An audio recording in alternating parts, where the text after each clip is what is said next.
ধুবুৰী জিলাৰ বৰ চৰাইখোলাত আজি the greater Coochbehar peoples association চমুকৈ GCPৰ গোলগঞ্জ ব্লক কমিটিৰ উদ্যোগত 18 জুলাই 1947 ঐতিহাসিক দিন হিচাপে এদিনীয়া কাৰ্যসূচীৰে বিশেষ অনুষ্ঠান আয়োজন কৰা হয়। অনুষ্ঠানৰ আৰম্ভণিতে সংগঠনটোৰ অনুমোদিত অধিকাৰী বীৰেন ৰায়ে চুপচনি পূজা কৰি কাৰ্যসূচীৰ শুভ উদ্বোধন কৰে।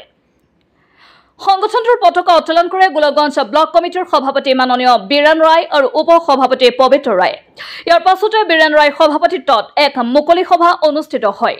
উক্ত সভাত মুখ্য অতিথি হিচাপে উপস্থিত থাকে the greater Coochbehar peoples association চমুকৈ GCPৰ কেন্দ্ৰীয় আহ্বায়ক শ্ৰীযুত তনয় চৰকাৰ, ধুবুৰী জিলা সভাপতি দীপেন্দ্ৰ নাথ ৰায়, গংগাধৰ জিলা পৰিষদৰ সদস্য মালতী বালা ৰায়, বৰ চৰাইখোলা শিৱ মন্দিৰৰ সভাপতি নিৰোধ চন্দ্ৰ ৰায় আৰু অন্যান্য বিশিষ্ট স্থানীয় ব্যক্তিবৰ্গ।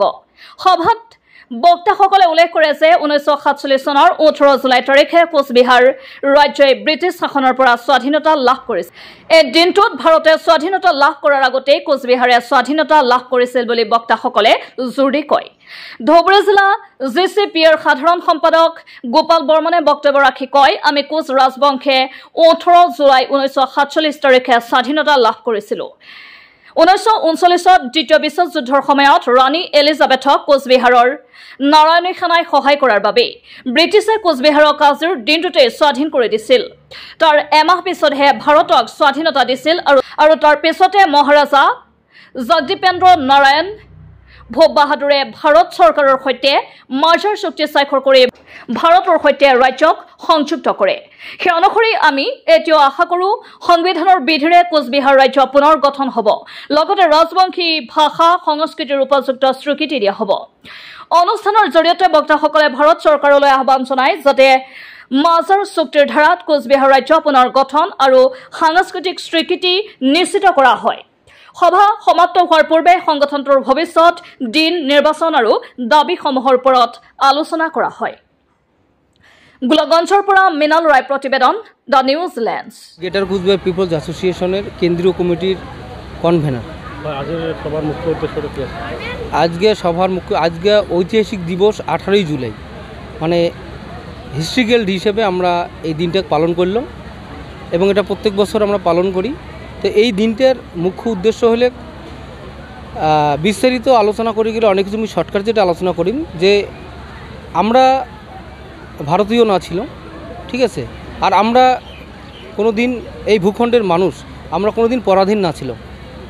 আর এই ভূখণ্ডখণ্ডের নাম সত্যযুগে স্বর্গপুরী, তেতা যুগে মিথিলা, দাপর যুগে প্রাগজ্যোতিষপুর, কলি যুগে কামতা কামরূপ কামতাপুর কুচবিহার, আজকের ডেটত কুচবিহার। তো আমরা কোনো দিন পরাধীনও না ছিলাম, করলাম যে আমরা ভারতবর্ষের সাথেও না ছিলাম। তো ভারতবর্ষ স্বাধীনতা লাভ করে 1947 সালের 15 আগস্ট ইন্ডিয়ান ইন্ডিপেন্ডেন্ট অ্যাক্টের 7 খ ধারা মতে। তো আমার এই কুচবিহারের যে এরিয়া সেটা হচ্ছে উত্তর দক্ষিণ দিনাজপুর, দার্জিলিং, জলপাইগুড়ি, কুচবিহার, অবিভক্ত গোয়ালপাড়া, আসাম। তো এই এরিয়াগুলোর মধ্যে আমার মহারাজা ধৈর্যেন্দ্র নারায়ণের সাথে সময় থাকিয়া ব্রিটিশ সরকারের সাথে আমার কুচবিহারের 1773 সাল থেকে 1902 সাল পর্যন্ত বিভিন্ন চুক্তি মারফত, বিভিন্ন চুক্তির মধ্য দিয়ে, একটা চুক্তি না অনেকগুলো চুক্তি, এক এক সময় এক এক রকম চুক্তির মধ্য দিয়ে এই যে এরিয়াগুলা কুচবিহারটা বাদ দিয়ে বর্তমান যেটা কুচবিহার রাজবাড়ি আছে, কুচবিহার যেটা ডিস্ট্রিক্ট আছে অফিসিয়াল, সেই কুচবিহার জেলাটা বাদ দিয়ে তখনকার যে এরিয়াগুলো আছে দার্জিলিং, জলপাইগুড়ি, উত্তর দক্ষিণ দিনাজপুর, এই এরিয়াগুলো 1773 সন থাকিয়া 1902 সাল পর্যন্ত বিভিন্ন চুক্তির মধ্য দিয়া এই জায়গাগুলো ব্রিটিশক দেওয়া হয়েছে বা ব্রিটিশ অধিগ্রহণ করছে।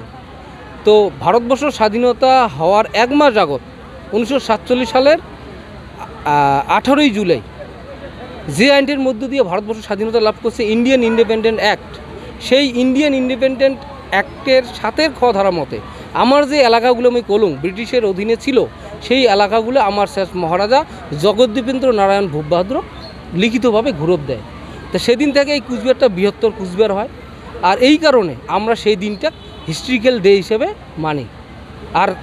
আর সেই দিনটা প্রত্যেক বছরের মতো এই বছরও আমরা আমার সারাউন্ডিং এরিয়ার মানে কুচবিহার রাজ্যের দিনাজপুর থেকে শুরু করে অভিযুক্ত গোয়ালপাড়ার প্রত্যেকটা জেলায়, ব্লকে, অঞ্চলে, গ্রামে এই পতাকা উত্তোলন এবং বিভিন্ন অনুষ্ঠানের মধ্য দিয়ে দিনটা পালন। এটা